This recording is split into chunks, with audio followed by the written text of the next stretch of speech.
सभी को नमस्कार। चर्चा करते हैं व्याकरण के नेक्स्ट पार्ट पर। व्यंजन। व्यंजन किन्हें कहते हैं? व्यंजन किन्हें कहते हैं? वे वर्ण जिनको उच्चारित करते समय यानी कि बोलते समय हमें स्वरों की सहायता लेनी पड़ती है, उन्हें व्यंजन कहते हैं। स्वर रहित मीन्स स्वर के बिना व्यंजन को हलंत सहित यानी कि हलंत के साथ लिखा जाता है। हलंत के साथ नीचे ऐसे हलंत लगा दिया जाता है, उसका मीनिंग होता है कि स्वर रहित है। इसे आधा अक्षर भी कहा जाता है। व्यंजनों को हल भी कहा जाता है। व्यंजनों की संख्या सामान्यतः 33 है। उच्चारण के आधार पर व्यंजन वर्णों को 3 भागों में बांटा गया है। व्यंजन के भेद। व्यंजन के 3 प्रकार हैं, 3 भेद हैं। स्पर्श व्यंजन, अंतस्थ व्यंजन, ऊष्म व्यंजन। ये कल भी हुआ था, आज फिर से रिपीट करते हैं।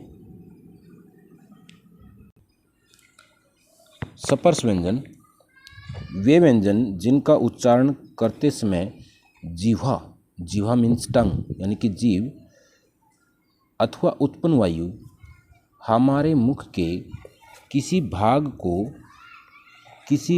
को स्पर्श करे अथवा छुए, उन्हें स्पर्श व्यंजन कहते हैं। इनकी संख्या 25 है।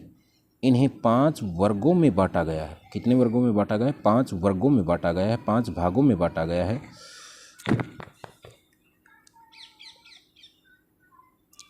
वर्गों में बांटा गया है। कवर्ग क ख ग घ घ, चवर्ग च छ ज झ ञ, टवर्ग ट ठ ड ढ ण, तवर्ग त थ द ध न, पवर्ग प फ ब भ म। ये सभी 25 के 25 क से लेकर मैं तक स्पर्श व्यंजन है। क से लेकर मैं तक के क्या है? ये स्पर्श व्यंजन है। अंतस्थ व्यंजन वे व्यंजन जिनका उच्चारण करते समय, जिन वर्णों को बोलते समय, जिनका उच्चारण करते समय उत्पन्न वायु वर्णों को बोलते समय जो वायु उत्पन्न होती है वह मुख के भीतर ही ठहरी रहे, उन्हें अंतस्थ व्यंजन कहते हैं। क्या कहते हैं? इन्हें अंतस्थ व्यंजन कहते हैं। इनकी संख्या 4 है। य र ल व। इन्हें यण भी कहा जाता है। इन्हें क्या कहा जाता है? इन्हें यण भी कहा जाता है। नेक्स्ट है ऊष्म। ऊष्म व्यंजन वे व्यंजन जिनका उच्चारण करते समय घर्षण के कारण, घर्षण मीन्स रबिंग के कारण उत्पन्न गर्म वायु मुख से बाहर निकले, उन्हें ऊष्म व्यंजन कहते हैं। इनकी संख्या 4 है। स है। इन्हें सल भी कहा जाता है। स है।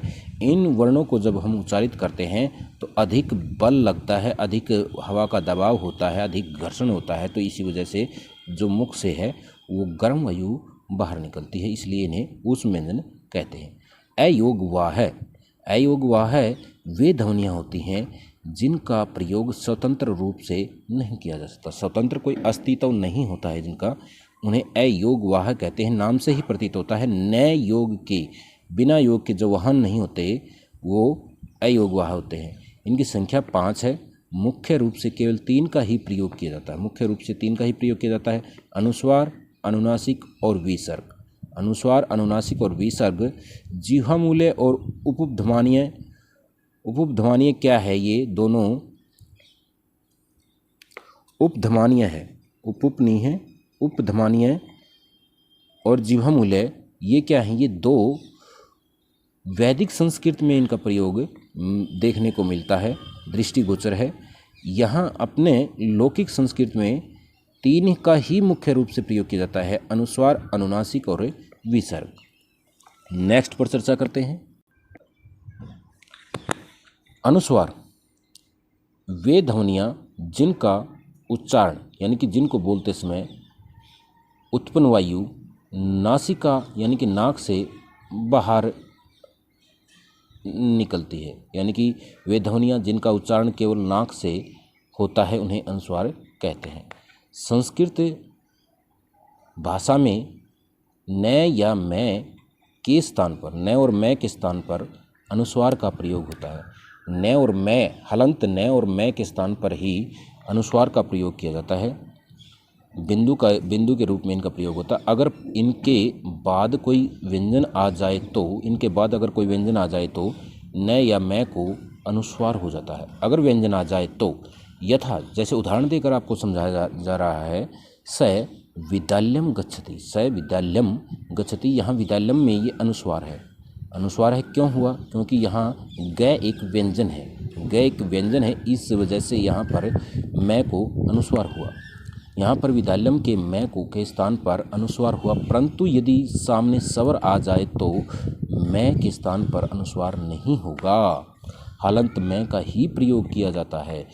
यथा स विद्यालयम, स विद्यालयम देख लें, ये विद्यालयम वही है, यह यहाँ भी विद्यालयम है, यहाँ भी विद्यालयम है, लेकिन यहाँ व्यंजन है और यहाँ पर क्या आ गया है? आगच्छति। आगच्छति मीन्स आना, और आ यहाँ पर क्या है? स्वर। इस वजह से यहाँ मैं को अनुस्वार नहीं हुआ।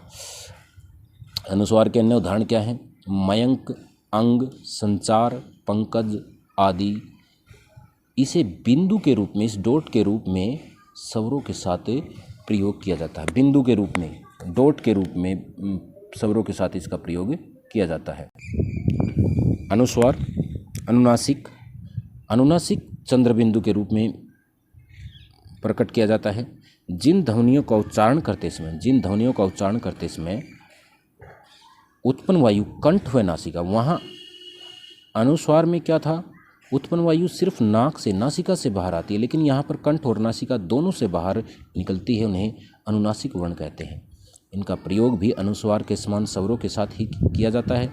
इसका चिन्ह चंद्र बिंदु होता है, यथा आँख, चांद, गेहूँ, सांच, आँच, चल आदि। फिर है विसर्ग। विसर्ग दो खड़े बिंदु हैं। इन ध्वनियों का उच्चारण कंठ से होता है। ध्वनियों का उच्चारण कहाँ से होता है? कंठ से होता है। इनका उच्चारण करते समय उत्पन्न वायु है के समान ध्वनि के रूप में बाहर निकलती है, के समान ध्वनि के रूप में बाहर निकलती है। ये प्राय स अथवा र, हलंत कर देंगे इनको, स अथवा र के स्थान पर प्रयुक्त होते हैं। इन स को और र को विसर्ग हो जाते हैं। सस जुको रू, सस जुको रू। सूत्र है कि सस जुको रू, स और र को विसर्ग करना। इनका चिन्ह दो खड़े बिंदुओं के रूप में किया जाता है। दो चिन्ह क्या होता है इनका? दो खड़े बिंदु होते हैं। इनका प्रयोग भी शब्दों अथवा पदों के अंत में स्वरों के साथ किया जाता है। जब शब्द या पद के अंत में स्वरों के साथ ही इनका प्रयोग होता है। जैसे बाल है, ल में स्वर है ए के साथ विसर्गों का प्रयोग हुआ। अंत में, शब्द के अंत में स्वरों के साथ। राम है, मैं में ए है, शब्द के अंत में विसर्गों का प्रयोग हुआ। अतः, प्राय, दुख आदि। जिह्वा मूल्य ये वैदिक संस्कृत में दृष्टिगोचर हैं, वैदिक संस्कृत में ही देखने को मिलते हैं। क ख से पूर्व अर्ध विसर्ग के समान प्रयुक्त यानी कि प्रयोग होने वाली ध्वनियाँ जिह्वा मूल्य होती हैं। यथा कह करोति, यहाँ विसर्गों को ये जिह्वा मूल्य हो जाता है। क खादति, ये विसर्गों को इस प्रकार से जिह्वा मूल्य हो जाता है। उपधमानीय प और फ से पूर्व, यहाँ क और ख, यहाँ प और फ से पूर्व प्रयुक्त होने वाली ध्वनियों को उपधमानीय कहते हैं। जैसे वृक्ष पतति, यहाँ विसर्गों को प से पूर्व क्या हो जाता है? उपधमानीय। फिर है वर्णमाला। वर्णों के व्यवस्थित अथवा क्रमबद्ध समूह को व्यवस्थित होना चाहिए और क्रमबद्ध होना चाहिए। यानी कि ए के बाद आ, फिर ई, फिर ई, फिर ऊ, फिर ऊ, इस प्रकार से क्रमबद्ध होंगे तो वह वर्णमाला होगी, नहीं तो वर्णमाला नहीं कहलाएगी। मान लीजिए, आगे देखते हैं। ये हमारे स्वर हैं ए, आ, ई, ऊ, री, ए, ऐ, ओ, औ। ये हमारे स्वर हैं। अगर मैं यहाँ लिखना स्टार्ट करूँ ए, आ, ओ, औ, ऊ, ई, री, ऐ, ए, तो ये वर्णों का समूह तो हो जाएगा लेकिन व्यवस्थित नहीं होगा, क्रमबद्ध नहीं होगा, तो यह वर्णमाला नहीं कहलाएगी। तो ये क्रमबद्ध होना आवश्यक है। क्रमबद्ध कैसे होगा? ए, आ, ई, उ, जो जिसका क्रम जहाँ पर है, जो जहाँ आना चाहिए वहीं पर है, तो वह वर्णमाला है। फिर क, ख, ग, घ, ङ, ये व्यंजन है। 13 स्वर हैं। फिर 33 व्यंजन है। क, ख, ग, घ, ङ, च, छ, ज, झ, ञ, ट, ठ, ड, ढ, ण, त, थ, द, ध, न, प, फ, ब, भ, म। ये कैसे लेकर मैं तक स्पर्श व्यंजन है। ये क्या है हमारे? फिर है य, र, ल, व। य, र, ल, व अंतस्थ हैं, इन्हें यण कहा जाता है। स है, ऊष्म है, सल कहा जाता है। ये पहले भी पढ़ चुके हैं हम। अंग अह, अनुस्वार और विसर्ग, ये अयोगवा हैं। भाषा में 2 या 2 से अधिक व्यंजनों का संयुक्त रूप भी देखा जाता है।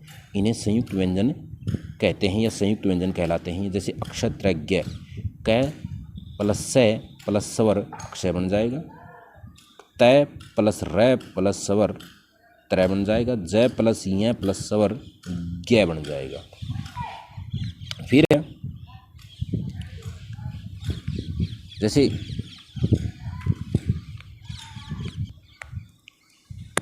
जैसे अन्य उदाहरण हैं द, य और ए मिलकर ध, र में ए मिलकर रम, द, ध और ए मिलकर उद्ध, है में ए मिलकर हम, द व ए मिलकर दवै, द्वार, ब्रह्मचर्य, उद्धार, धर्म, विद्यालय। इस प्रकार से इन शब्दों का निर्माण इन संयुक्त अक्षरों के मिलने से ही संभव है।